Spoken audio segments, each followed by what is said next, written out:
அன்பான மகர ராசி நேயர்களே, உங்க எல்லாரையும் சந்திக்கிறதுல எனக்கு ரொம்பவே சந்தோஷம். பிறக்க போற பராபவ வருஷம் உங்களுக்கு எப்படி இருக்க போகுதுன்னு நாம இப்போ ரொம்ப விரிவாவும் சுவாரஸ்யமாவும் பார்க்க போறோம்.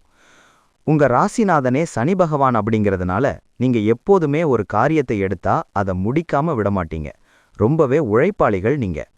இந்த 2026ஆம் வருஷம் ஏப்ரல் 14ஆம் தேதி பிறக்கக்கூடிய பராபவ வருஷத்துல கிரகங்களோட நிலைகளை முதல்ல நாம வாக்கிய பஞ்சாங்கப்படி பார்த்துருவோம்.